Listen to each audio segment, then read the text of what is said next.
Zatim Allah dželešanuhu govori o svojoj kući, to jest o časnoj Kaabi, haremu Kaabe, obzirom da su Jevreji govorili da je najbolja kuća i najbolje mjesto na Dunjaluku Bejtul Maqdis, jer je on bio njihova kibla i bio je kibla muslimana sve do 6 mjeseci nakon hidžre. Bio je kibla muslimana Bejtul Maqdis. To jest Mesdžidul Aqsa u Palestini, u Kudsu. I Jevreji kažu to je najbolje mjesto na Dunjaluku i najpreča kuća ka kojoj se svi trebamo okretati. Jer to je kuća našeg praoca Ibrahima i tvoga oca Muhammeda i našeg oca Ibrahima. I onda Allah dželešanuhu spušta ove ajete poslaniku sallallahu alejhi ve selleme želeći da mu pojasni i objasni da je najbolje mjesto i najbolja kuća i najpreča da se ka njoj okreću ljudi u svojim molitvama i namazima upravo Kaaba. Pa Allah dželešanuhu kaže inne awwala bejtin vudi'a lin-nasi lalladhi bi Bekkete mubaraka. Kaže, prva kuća koja je stavljena ljudima da se prema njoj okreću, da im bude kibla, jeste upravo časna Kaaba u Mekki. Jeste upravo časna Kaaba u Mekki, suprotno od onoga što tvrdite vi o Jevreji, da je to bio Bejtul Maqdis. Već se prenosi u nekim Israilijatima koji su bili i Jevrejima, najvjerojatnije tada poznati, da je Bejtul Maqdis napravljen 40 godina nakon Kaabe. Nakon što je Allah dželešanuhu naredio nekom od svojih poslanika, kako se prenosi Ademu a.s. ili melecima prije njega, ima više predaja po tom pitanju, da izgrade Kaabu. Nakon toga 40 godina je izgrađen Bejtul Maqdis, što također govori o njegovom velikom fadiletu i njegovom velikom mjestu kod nas muslimana i kod Allaha dželešanuhu, jer to je odabrana zemlja, mubarek zemlja, ali ono što je tačno jeste da je preča i vrednija časna Mekka i časni hram u njoj. I da je to prva kuća koja je ljudima data i sagrađena da se prema njoj okreću u svojim namazima. Također se prenosi u nekim predajama od prvih generacija da su govorili da je Allah dželešanu kada je stvorio zemlju, a to oni nisu mogli govoriti od sebe, već samo od putem objave, dakle da su čuli od poslanika Muhammeda sallallahu alejhi ve sellem, da je prvo što je Allah dželešanu stvorio na vodi, dakle prije nego što je stvorio samu zemlju, da je Allah dželešanu prvo stvorio Kaabu, to je zemlju na kojoj opstoji Kaaba, a onda iz nje je razvukao čitavu zemlju. I da je to dakle prvo što je Allah dželešanu od zemlje stvorio. Kaže alladhi wudi'a lin-nasi lalladhi bi Bekkete mubaraka. Kaže časna kuća koja je u Bekki. Zbog čega Allah dželešanu ovdje Mekku, nesumnjivo se odnosi na Mekku, zbog čega je naziva Bekka? Zbog toga što je ime Mekka nije uvijek se zvala Mekka, već se ranije, kako stoji kod mnogih mufesira, taj grad se zvao Bekka. A B i M su dva harfa koja imaju isti mahrež, to jest isto mjesto izgovora. Dakle, kada se sastave dvije usne, izgovara se M, i kada se sastave također iste dvije usne, izgovara se B. Dakle, ta dva harfa se mogu i često se u arapskom jeziku mijenjaju jedno za drugo, pa postoje riječi koje se izgovaraju i sa B i sa M. Spominju mufesiri mnoge riječi, recimo riječ lazim i lazib, izgovaraju se i sa M i sa B. Dakle, ta dva harfa, ta dva glasa se u arapskom jeziku često mijenjaju jedan drugog. Dakle, Bekka i Mekka se odnosi na isti grad i na istu oblast. Kaže, وَمَنْ دَخَلَهُ كَانَ آمِنًا. I ko kaže uđe u Mekku, to jest u mekanski harem, a danas je grad Mekka veći od samog harema. Harem ima svoje granice koje su tačno određene, koje je još Ibrahim a.s. odredio i učinio ih haramom, to jest da svetim, da onaj koji uđe unutar tih granica postaju mu neke stvari zabranjene koje mu van tih granica nisu, i svi harami postaju veći u odnosu na ono kakvi su van tih granica. وَمَنْ دَخَلَهُ كَانَ آمِنًا. I ko uđe unutar tih granica postaje siguran. I ovo su predislamski Arapi itekako poštovali. Pa onaj koji bi ušao u Meku nisu ga dirali nikako. Pa makar mu on ubio oca ili brata ili sina, ako se nalazi unutar granica harema mekanskoga, nisu ga nikako dirali. Nisu ga nikako dirali. I ovo se odnosi kao naredba nama muslimanima da onoga koji uđe unutar Mekke nikako ne diramo, to jest da ne vodimo ratove, borbe i ne ubijamo nikoga unutar granica Mekke. Pa je također Ibn Abbas, poznati ashab, govorio, također njega je u tome slijedio imam Ebu Hanife, da čak i onaj koji izvrši ubijstvo i kojem šerijatski sud presudi za ubijstvo, da mora on biti ubijen zato što je ubio drugoga koji nedužnoga, dakle, neće se to ubijstvo nikako izvršiti, dakle, ta šerijatska kazna smrtna neće se nikako izvršiti u Mekki. I ako čovjek uđe u Meku, neće se dirati dok iz nje ne izađe, već će se primorati da iz Mekke izađe, a zatim će se van nje izvršiti šerijatska kazna. وَلِلَّهِ عَلَى النَّاسِ حِجُّ الْبَيْتِ مَنِ اسْتَطَاعَ إِلَيْهِ سَبِيلًا. Kaže, a Allahu pripada, dakle, Allahovo je pravo, Allahov je hak i mi smo dužni Allahu da obavimo hadž kod časne Kjabe. To važi, kaže, za onoga men istata'a ilejhi sebila koji može da dođe do Mekke. Dakle, onoga koji ima mogućnosti da dođe do Mekke. I ovo je 5. stub Islama. Dakle, svi znamo da islamski propisi opstoje na 5 stubova, a to su šehadet, namaz, post, zekijat i hadž. Hadž je 5. islamski stub koji je stroga, obligatna dužnost, dakle, rukn i strogi farz svakome muslimanu. Svakome muslimanu. I ovdje stoji men istata'a ilejhi sebila. Dakle, Allah dželešanu u ovom ajetu spominje jedan uslov za obaveznost hadža, a to je da čovjek da čovjek može otići do časne Mekke. Dakle, da je u mogućnosti da ode do časne Mekke. Čim je u mogućnosti da ode do časne Mekke, da ode do Kjabe, onda mu obavezan postaje hadž. Dakle, o njegovom vratu okačana je obaveza hadža, pa ako umro je kao veliki grešnik jer nije obavio hadž. Također od uslova, dakle ovdje Allah dželešanu spominje samo jedan od 4 uslova za obaveznost hadža. Prije toga za obaveznost hadža uslov je islam. Dakle, čovjek ako nije musliman, nije obavezan obaviti hadž.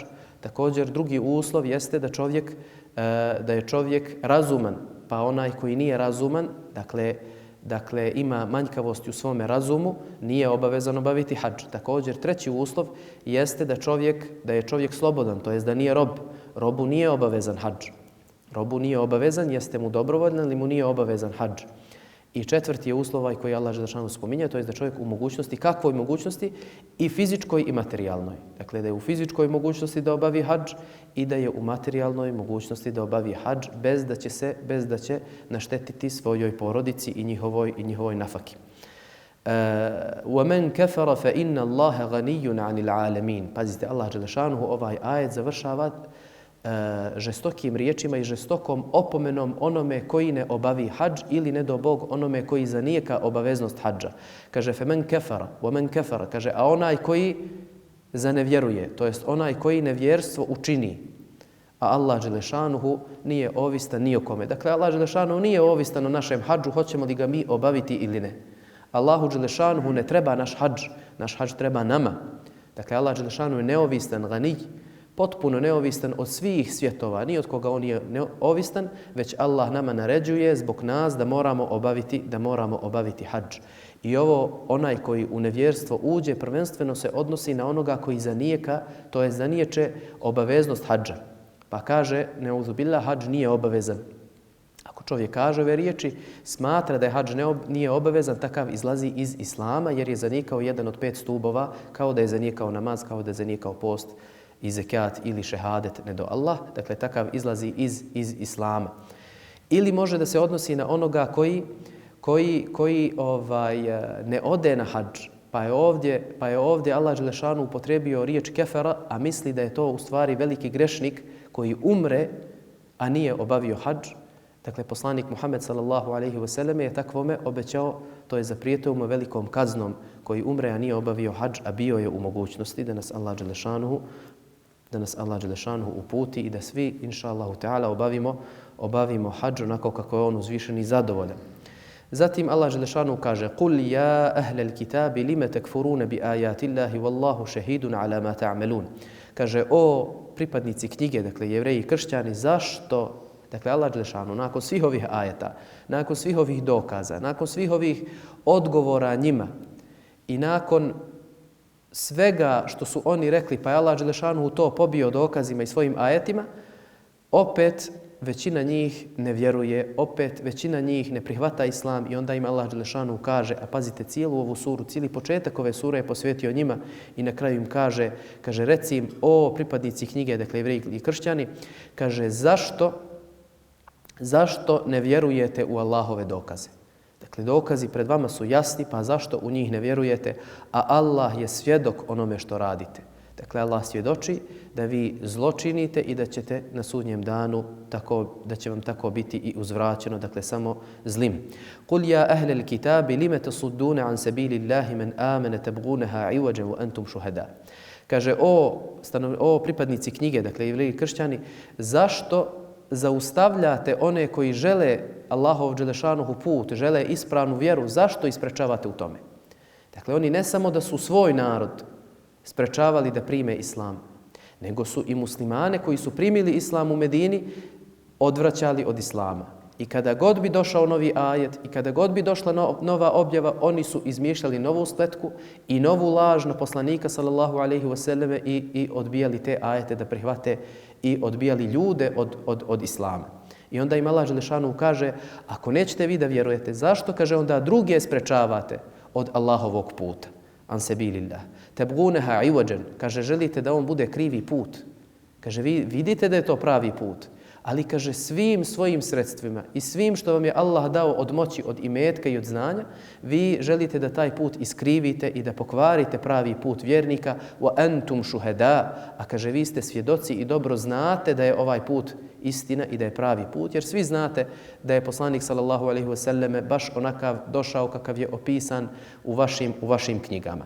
Wa ma Allahu bighafilin amma ta'malun, ali znajte da Allah zasigurno nije nemaran u odnosu na to što vi radite. Dakle, Allah dobro zna to što vi radite, sve je pribilježeno i sve će vam biti vraćeno na sudnjem danu.